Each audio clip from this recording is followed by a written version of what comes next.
Type of matrices. आज का हमारा टॉपिक है टाइप ऑफ मैट्रिसेस। तो उसमें जो फर्स्ट टॉपिक है, फर्स्ट डेफिनेशन है, वो है रो मैट्रिक्स। रो मैट्रिक्स, तो इसका डेफिनेशन है ऐसा मैट्रिक्स जिसमें सिर्फ एक ही रो हो, तो उसको हम कहते हैं रो मैट्रिक्स। तो उसकी एग्जांपल क्या है? एग्जांपल, अब 2 ये एक मैट्रिक्स है, तो देखिए एक ही रो है। इसी तरह 2 3 ये भी एक मैट्रिक्स है, एक ही रो है। और 1 2 3 तो ये भी एक ही रो है, तो उसको हम रो मैट्रिक्स कहेंगे। रो उसे कहते हैं जो हॉरिजॉन्टल हो, और कॉलम जो वर्टिकल हो। तो इन तीनों मैट्रिक्स में एक ही रो है, तो उसको हम कहेंगे row matrix. Next one, column matrix. Column matrix, तो ऐसा मैट्रिक्स जिसमें सिर्फ एक ही कॉलम हो, ऐसा मैट्रिक्स जिसमें सिर्फ एक ही कॉलम हो, तो उसको हम कहते हैं कॉलम मैट्रिक्स। तो इसकी एग्जांपल है 3 4 1 फॉर एग्जांपल, और इसी तरह 1 3 7। तो इन तीनों मैट्रिक्स को अगर आप देख ले, तो इन तीनों मैट्रिक्स में आपके पास एक ही कॉलम है, तो उसको हम कहते हैं कॉलम मैट्रिक्स। ठीक है, वन कॉलम, यहां भी वन कॉलम और यहां भी वन कॉलम। नेक्स्ट आपके पास है third, square matrix.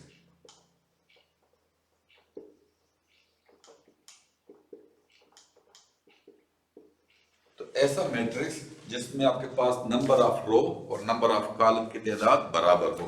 For example, ऐसा मैट्रिक्स जिसमें रो और कॉलम की तादाद बराबर हो। फॉर एग्जांपल 3, तो ये आपके पास एक मैट्रिक्स है जिसमें सिर्फ एक ही रो है और एक ही कॉलम है, तो ये आपके पास स्क्वायर मैट्रिक्स कहलाएगा। इसके और एग्जांपल 1 2 3 4।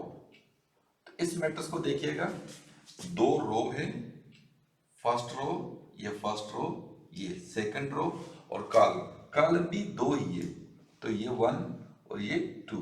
तो दो रो और दो कॉलम, तो नंबर ऑफ रोज और नंबर ऑफ कॉलम की तादाद बराबर है, तो इसका मतलब क्या? ये स्क्वायर मैट्रिक्स कहलाएगा।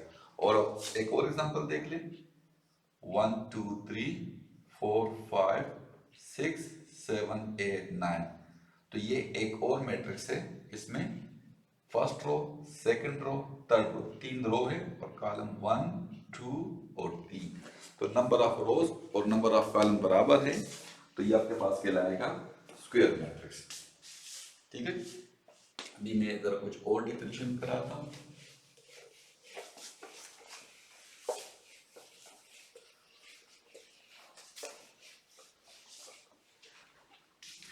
नेक्स्ट हमारे पास है rectangular matrix, number 4, rectangular matrix. तो ऐसा मैट्रिक्स जिसमें नंबर ऑफ रोज और नंबर ऑफ कॉलम इक्वल ना हो, यानी कि नंबर रोज और कॉलम इक्वल ना हो, तो ऐसे मैट्रिक्स को हम कहते हैं रेक्टेंगुलर मैट्रिक्स। उसकी एग्जांपल क्या है? 1 2। अब देखिए, ये एक ऐसा मैट्रिक्स है जिसमें रो तो एक ही है बट कॉलम दो है, तो रो और कॉलम बराबर नहीं है, तो ऐसे मैट्रिक्स को हम कहते हैं रेक्टेंगुलर मैट्रिक्स। और एक और एग्जांपल देखें, 3 4। तो ये एक और मैट्रिक्स है, देखिए दो रो है और कॉलम एक ही है, तो रो और कॉलम बराबर नहीं है, तो ऐसे मैट्रिक्स को हम कहते हैं रेक्टेंगुलर मैट्रिक्स। एक और एग्जांपल देख ले, 1 2 3 4 7 8। तो इस मैट्रिक्स में रो कितने हैं? रो दो है, फर्स्ट रो, सेकंड रो, दो रोज है, रोज 2, और कॉलम कितने? 1 2 3। तो कॉलम हमारे पास 3 है, तो रोज और कॉलम इक्वल नहीं है, तो ऐसे मैट्रिक्स को हम कहते हैं rectangular matrix. Next, fifth, zero matrix or null matrix.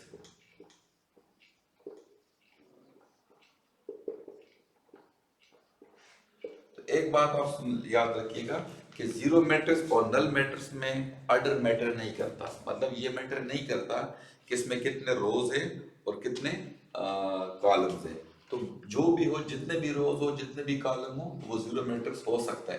सिर्फ एक ही कंडीशन है कि all entries are zero, all entries are zero.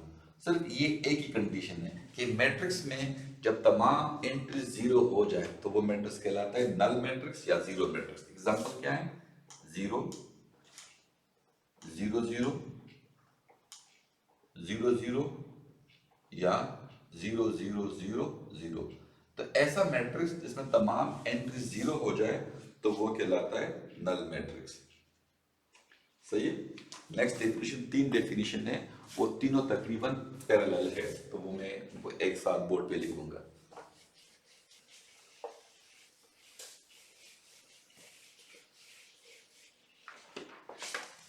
तो वो है डायगोनल मैट्रिक्स,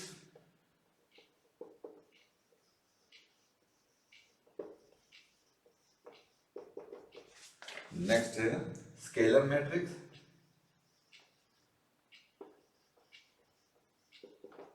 और नेक्स्ट आइडेंटिटी मैट्रिक्स।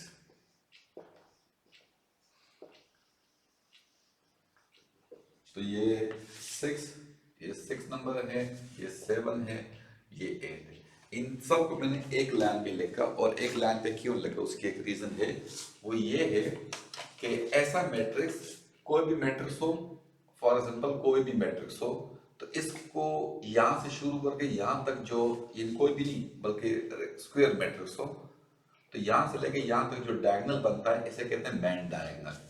तो इन तीनों मैट्रिसेस में एक बात तो ट्रू कॉमन है कि इसके सिर्फ मैन डायगोनल पे एलिमेंट होते हैं, और उस मैन डायगोनल के अलावा बाकी सारे एलिमेंट जीरो होते हैं। इन तीनों के लिए, डायगोनल के लिए भी, स्केलर के लिए भी, और आइडेंटिटी के लिए भी, इन तीनों मैट्रिक्स में क्या कॉमन है कि इस मैन डायगोनल पे एलिमेंट होते हैं और बाकी सारे जीरो होते हैं। यहाँ से ऊपर भी जीरो और नीचे भी सारे जीरो होते हैं। कुछ और कंडीशंस भी होते हैं, वो हम जरा डिस्कस कर लेते हैं। तो डायगोनल मैट्रिक्स में ये याद रखें, ये तीनों मैट्रिक्स हमेशा स्क्वायर होते हैं, स्क्वायर में होते हैं, और तो डायगोनल पे एलिमेंट होते हैं 1 2 3, बाकी सारे जीरो। सही है। ये मैंने 3/3 के एग्जांपल दिए थे कि मैन डायगोनल पे एलिमेंट है, बाकी जीरो। आप 2/2 भी दे सकते हैं, 1 0 0 3। तो देखिए, मेन डायगोनल पे आपके पास एलिमेंट्स हैं, आप यहाँ दे सकते हैं मेन डायगोनल पे एलिमेंट है और बाकी सारे जीरो। यहाँ भी मेन डायगोनल पे एलिमेंट है, बाकी सारे जीरो। अब स्केलर मैट्रिक्स और डायगोनल मैट्रिक्स में फर्क क्या होगा? दोनों मैट्रिक्स तकरीबन सेम है, बट फर्क क्या है? ये भी स्क्वायर होगा, ये इस पे डायगोनल पे जो एलिमेंट होंगे वो सारे इक्वल होंगे, मतलब या सारे 1 1 होंगे या सारे 2 2 होंगे, सारे जो जो भी नंबर होगा बट होगा सेम। मैं फर्स्ट कर लेता हूँ के के के के, बाकी सारे एलिमेंट जीरो। अब के कोई भी नंबर हो सकता है, के आपके पास 2 भी हो सकता है, के 3 भी हो सकता है, के 4 भी हो सकता है, के 1/2 भी हो सकता है, कोई भी एलिमेंट हो सकता है। ये 2/3/3 का है। इस तरह यहाँ पे आर एक और एलिमेंट लिख दें, आर भी कोई एक एलिमेंट हो सकता है, तो ये 2/2 देखें। तो डायगोनल के एलिमेंट देखें इक्वल हैं और नॉन जीरो हैं, बाकी सारे जीरो हैं। अब आइडेंटिटी में क्या है कि यहाँ पे आपके पास डायगोनल पे एलिमेंट 1 1 होगा, 1 1 1 0 0 0। और यहाँ अगर 2/2 का देखना चाहते हैं तो देखिए, डायगोनल पे सारे 1 1, बाकी सारे 0 0। तो ये तीनों मैट्रिक्स में एक ही बात कॉमन है कि मेन डायगोनल पे एलिमेंट्स होंगे, बाकी सारे जीरो। तो इस पे तो कोई और कंडीशन नहीं है, सिर्फ मेन डायगोनल पे एलिमेंट हो, चाहे कोई भी हो, कोई कंडीशन नहीं है। स्केलर मैट्रिक्स पे क्या कंडीशन है कि डायगोनल पे एलिमेंट हो और वो बराबर हो, बाकी सारे जीरो हो। और आइडेंटिटी में क्या है कि डायगोनल पे सारे 1 1 हो, बाकी सारे जीरो हो। अब यहाँ पे एक टेक्निकल पॉइंट नोट कीजिएगा कि आइडेंटिटी मैट्रिक्स स्केलर हो सकता है, बट स्केलर आइडेंटिटी नहीं हो सकता। इसी तरह आइडेंटिटी मैट्रिक्स डायगोनल हो सकता है। Every identity matrix is diagonal matrix but converse is not true. इसी तरह every scalar matrix is diagonal matrix but converse is not true. इसी तरह every identity matrix is scalar matrix, converse is not true.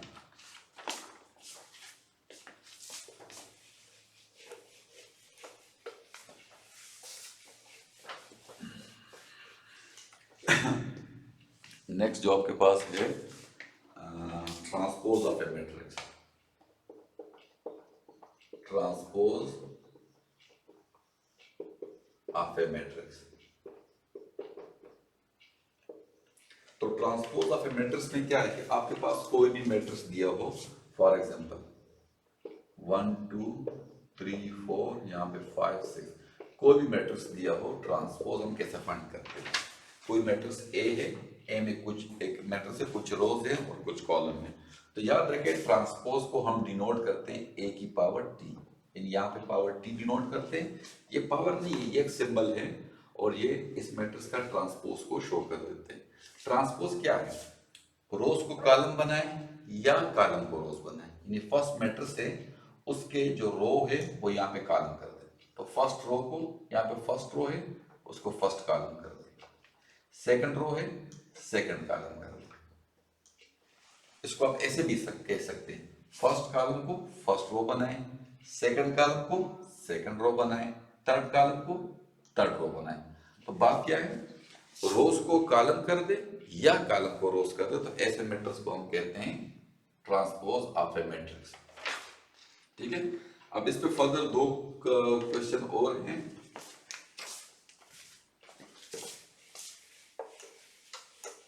दो और further type है।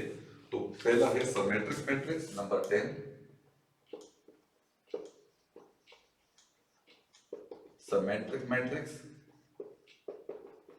और number 11 जो है स्क्यू सिमेट्रिक।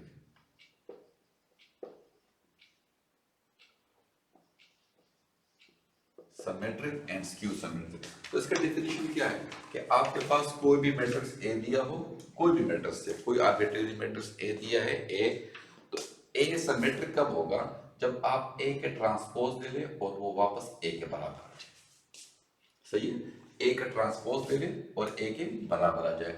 तो फॉर एग्जांपल मैं यहाँ पे एक मैट्रिक्स लिखता हूं 1 1 1 3 2 2, या मैंने एक मैट्रिक्स लिखा। तो अब देखिए इस मैट्रिक्स का मैं ट्रांसपोज लेता हूं, तो ये क्या होगा? फर्स्ट रो है, ये फर्स्ट रो, इसको मैं यहाँ पे फर्स्ट कॉलम बनाता हूँ। सेकंड रो है, इसको मैं यहाँ पे सेकंड कॉलम लिखता हूँ। तो देखिए ट्रांसपोज लिया, वापस ए के बराबर आया,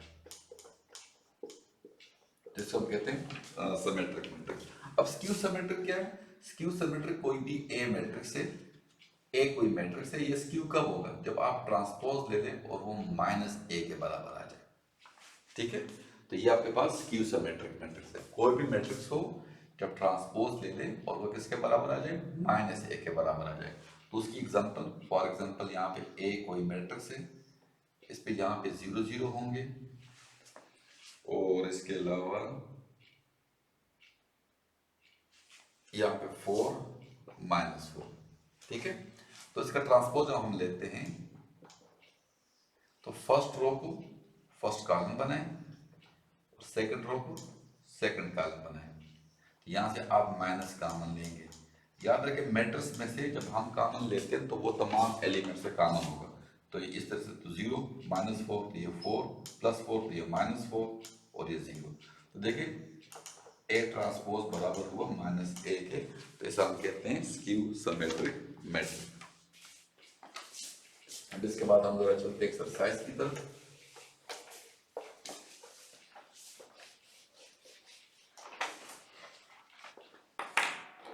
exercise 1.2,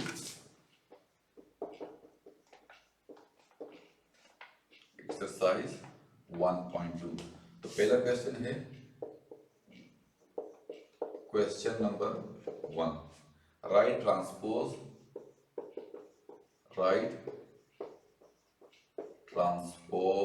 of the following matrices। of the following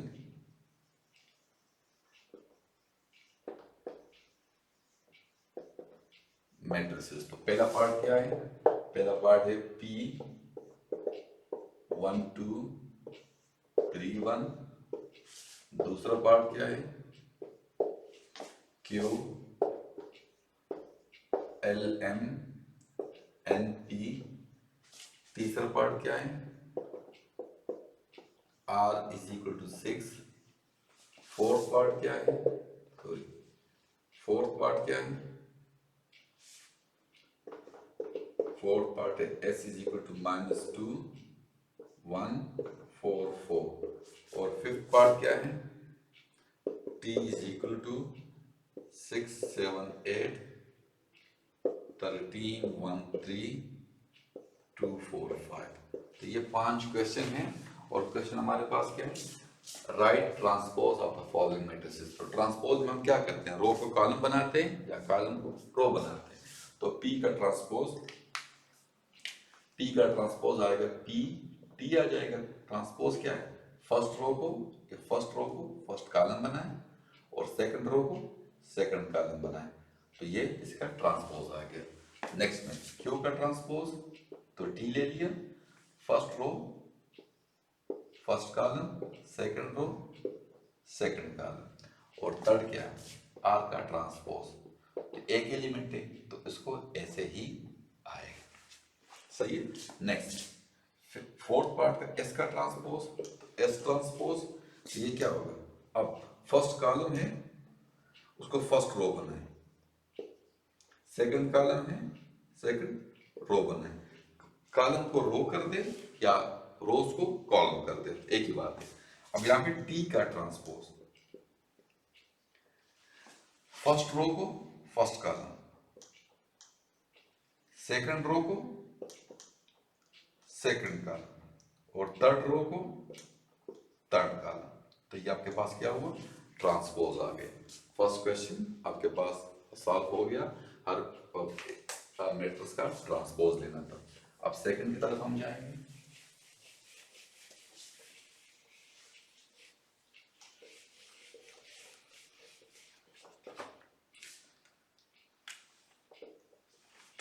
question 2 क्या आपके पास?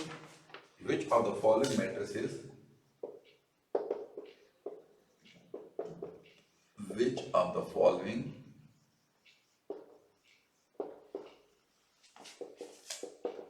मैट्रिसेस are transpose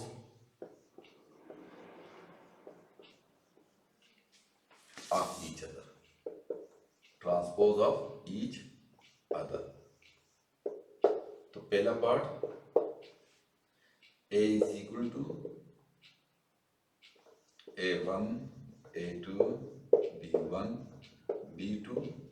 दूसरा part B is equal to A1 B1 A2 B2। तीसरा पार्ट C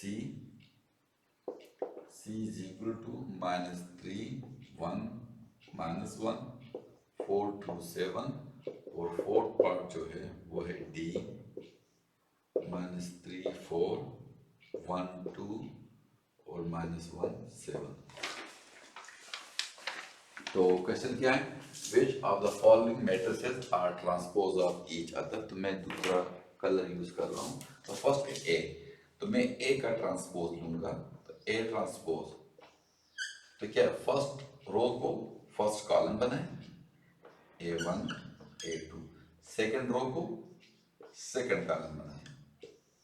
अब आप देखें कि ये मैट्रिक्स किसके साथ मैच कर रहा है? ये मैट्रिक्स देखें इस B के साथ मैच कर रहा है। किसके साथ मैच कर रहा है? D के साथ। उसका मतलब क्या है? तो हम कहेंगे A and B are transpose of each other। सही है कि A और B जो है वो एक दूसरे के ट्रांसपोज है। अब B को जरूरत तो नहीं है, B का ट्रांसपोज लेंगे तो वो वापस A के बराबर आ जाएगा। तो हम जरा C की तरफ देखते हैं। अब C का ट्रांसपोज, तो C में देखें फर्स्ट रो उसको फर्स्ट कॉलम बनाए, तो फर्स्ट रो ये है तो -3 1 -1। सेकंड रो क्या है 4 2 7 4 2 7। अब ये जो मैच कर रहा है ये मैच कर रहे हैं डी के साथ। किसके साथ मैच कर रहे हैं? डी के साथ। तो इसका मतलब क्या है C and D are transpose of each other. ठीक है। सही। अब डी का ट्रांसपोज लेंगे तो वो वापस सी के बराबर आएगा। जब हमने कहा कि सी और डी एक दूसरे का ट्रांसपोज है तो मीन सी का ट्रांसपोज डी के बराबर और डी का ट्रांसपोज सी के बराबर।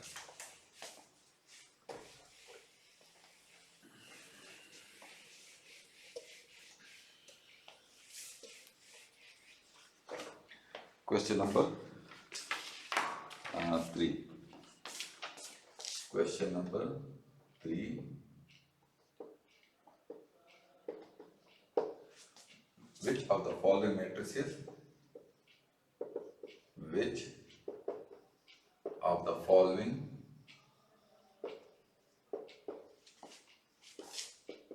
matrices are symmetric? इनमें से कौन सा मैट्रिक्स सिमेट्रिक है? तो फर्स्ट ए पार्ट, ए है आपके पास 5 -7 -1 5। Second part b is equal to -1 2 2 3। Third c part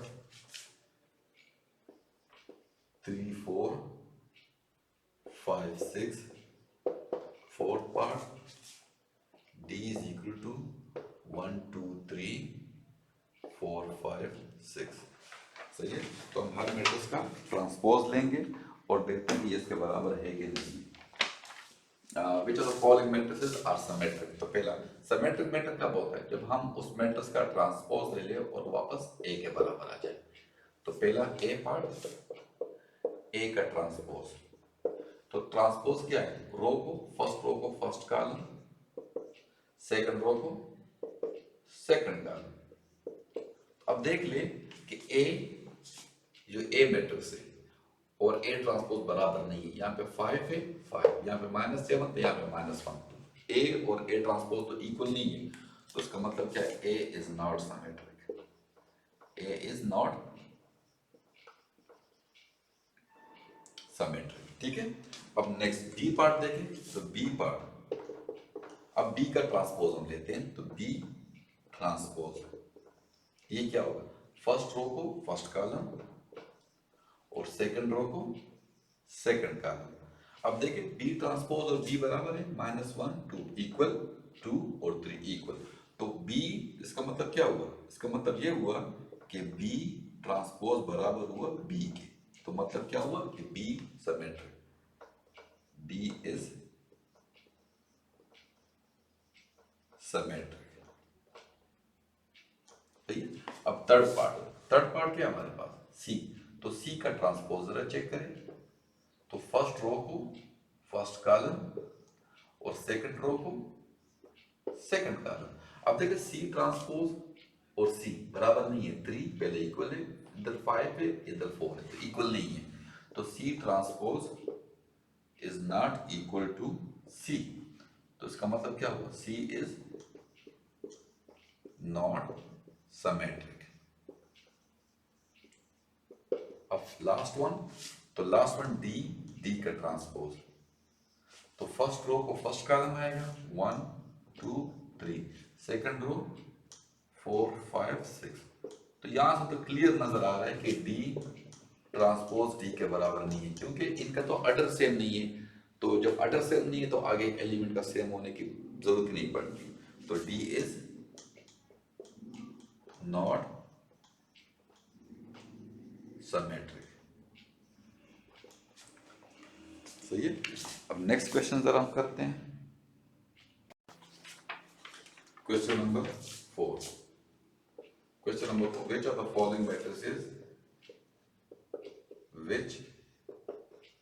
the following matrices are skew symmetric. तो उसमें ए पार्ट फर्स्ट ए है 0 4 minus 4 0, second B part 0 minus 5 और 5 0, third C part 0 7 7 0 and fourth one D part 0 3 2 minus 3 0 1 minus 2 minus 1 0। तो इसकी definition एक ही है कि matrix Q symmetric कब होगा, जब आप उसका ट्रांसपोज ले लें और वो माइनस ए के बराबर आ जाए। ठीक है, जिस मैट्रिक्स का ट्रांसपोज ले ले और उसका नेगेटिव टर्म के बराबर आ जाए तो वो मैट्रिक्स हमारे पास क्यू सिमेट्रिक होगा। तो फर्स्ट ए का ट्रांसपोज ले ले, तो ए ट्रांसपोज क्या, फर्स्ट रो को फर्स्ट कॉलम और सेकंड रो को सेकंड कॉलम। ठीक है, अब यहां से माइनस कॉमन ले लें। जब एलिमेंट से कुछ मैट्रिक्स से जब कुछ कॉमन लेते हैं तो वो तमाम एंट्री से कॉमन, तो माइनस कॉमन लेंगे तो जीरो तो फर्क नहीं पड़ता। जब -4 क्या हो जाएगा +4 हो जाएगा -4 0। तो देखिए ये वापस ए के बराबर आ गया। Yes, A transpose equal to -a। तो उसका मतलब क्या है, A is skew symmetric, A is skew symmetric. तो क्या देखें, हमने ए का ट्रांसपोज लिया और वो -a के बराबर है, तो ए हमारे पास क्या है, स्क्यू सिमेट्रिक है। इस तरह दूसरा पार्ट बी, तो बी ट्रांसपोज, तो फर्स्ट रो को फर्स्ट कॉलम और सेकंड रो को सेकंड कॉलम। तो यहां से माइनस कॉमन ले लें, तो ये 0, ये -5, ये 5, ये 0, तो ट्रांसपोज के बराबर आ गया। यस, ट्रांसपोज के, ये बी इसके बराबर आ गया। तो उसका मतलब क्या है, B is skew symmetric, B is skew symmetric. अब थर्ड और फोर्थ पार्ट जरा करेंगे। ठीक है, इसको सॉल्व कर देता हूं मैं।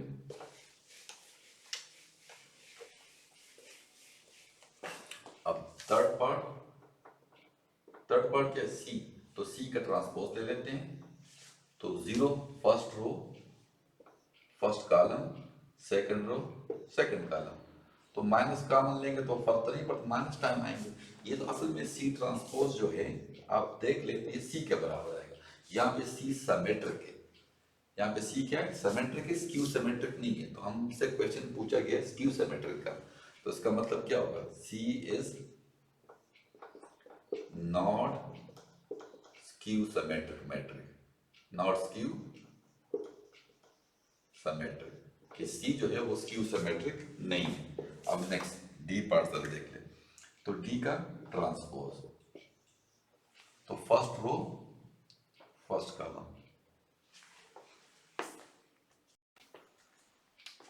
तो फर्स्ट रो तो यहाँ पे फर्स्ट कॉलम आएगा, second row second column, third row third column.